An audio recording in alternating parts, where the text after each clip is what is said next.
title of this talk is The Cause of Poor Posture and How and Why I Invented the Standing Computer Desk. My name is Max Banfield. Welcome to my talk. I did 100% of the research and inventing of the modern standing computer desk to gain copyright and royalties if I succeeded, and I did. But others want you to believe that they did it, including universities, furniture companies, and some people say that they could have invented it with common sense, but without an extensive knowledge of medicine, that would be impossible.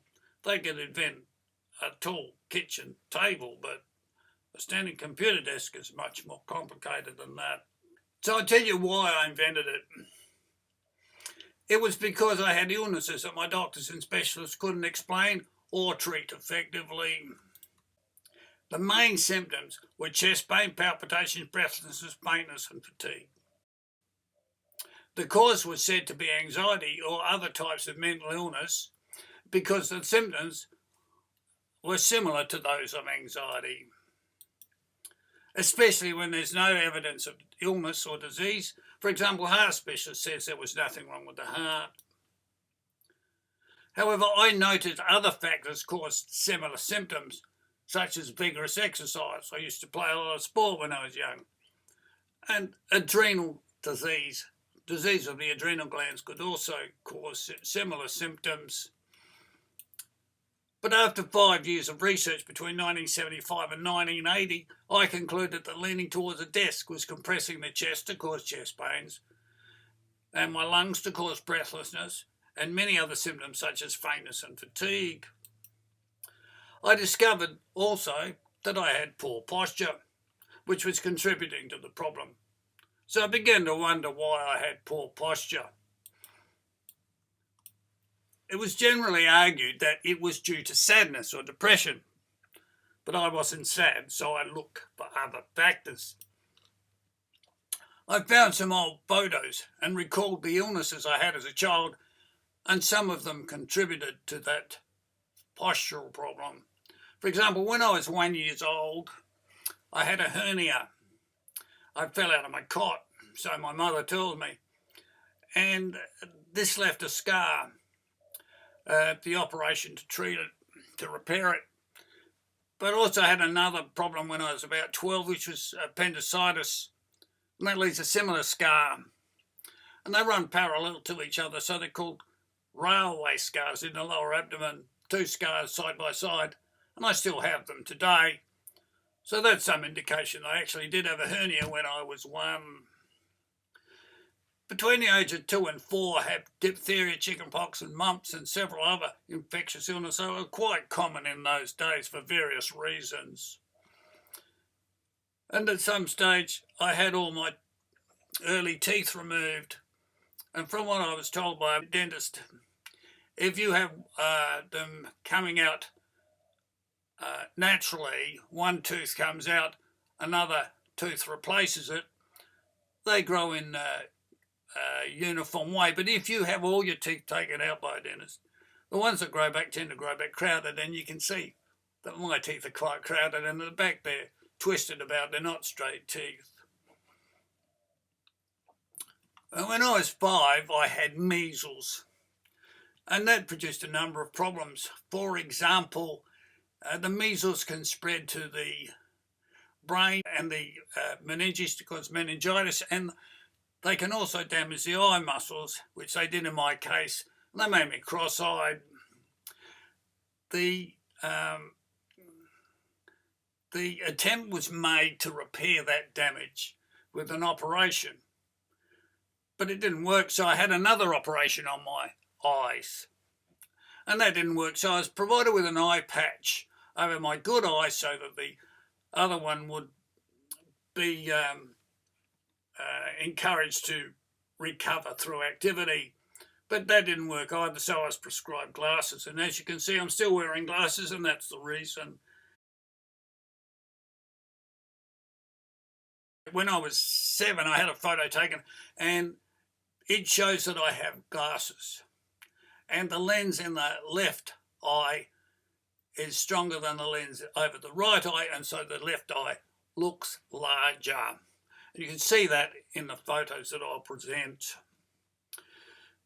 When I was 5, I had hepatitis, and that, I was told by my mother, lasted for a long time, and I can't recall whether it was 3 months or 6 months, and I would have lost a lot of weight. For whatever reason, that's the most likely time when my physique changed, and this is the reason. It relates to the 19th century when a lot of people got rickets. It was because the smog in London, for example, kept the light away, and so the sunshine, which usually promotes vitamin D production in the skin, was not there. So a lot of children got rickets from vitamin D deficiency. That weakens the bone and the body collapses under its own body weight. The spine collapses under its own body weight. That's why they got poor posture. And in my case, it was most likely that the hepatitis resulted in a lot of a loss of appetite and reduction in my body weight. And when I recovered and my body weight increased, that extra weight strained my spine and left me with a stooped spine and a tendency to slouch. And you can see that from a photo of me when I was 4 years old, which I'll show you, where I had a straight spine, a really good physique, and a good complexion. Another one when I was age 7 shows me really significant, even extreme slouch. I'm wearing glasses and I'm slumped over and looking quite happy because I was, because it hadn't any other effect on my health at that stage. So that's the major cause. Now, if you have a look at another photo when I was 12, 5 years later, you can see I still have that physique. I hadn't recovered and returned to the previous physique that I had. So now, about the age of 10, I had tonsillitis, and about the age of 12, appendicitis. So those are the illnesses I had when I was young, and you can see from the photos the general nature of my physique and how it developed.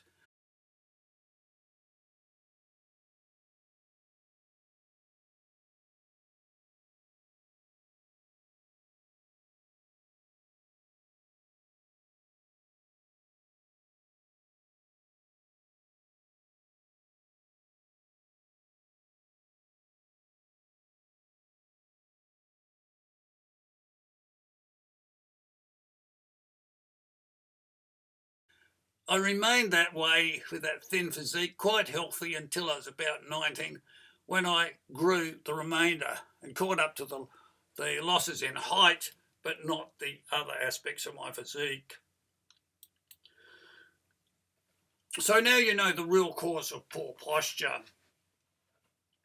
and why I went on to do thousands of experiments, which including standing up to write, adding bench tops to my desk, and continuing the experiments without really knowing whether I'd achieve success, but I did, and developed a standing computer desk design, which everybody copies now.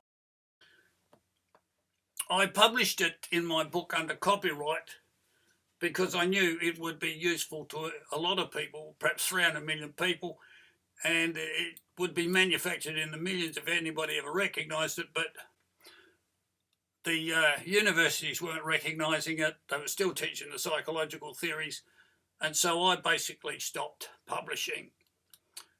But if you have a look out there now, there are in every factory, in every office, in every building you go into just about, there are standing desks everywhere. The standing desks are being manufactured in millions. It's gone from virtually nobody was making them. None of the furniture companies were interested in 1999, and none of them were making them. They were rarely available, so some people tell me, but they're obviously not successfully selling.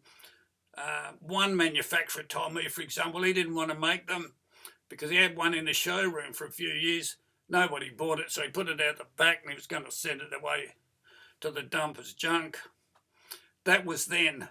Since my research, it's been manufactured in the millions, and they're producing $6 billion in sales worth of them every year now, from nothing in 1999 to $6 billion a year now. So, under copyright law, any university who provides lectures on it, any healthcare professional who prescribes it, any furniture company which manufactures or sells it, any organisation who profits from it through cost savings is legally obliged to pay me licence fees and royalties. If they claim that they did the research inventing, they are committing fraud. I hope that honest people are not offended by this, but I didn't do the research so that other people could profit from it and leave me with nothing. Please tell all of your friends, and thank you for watching.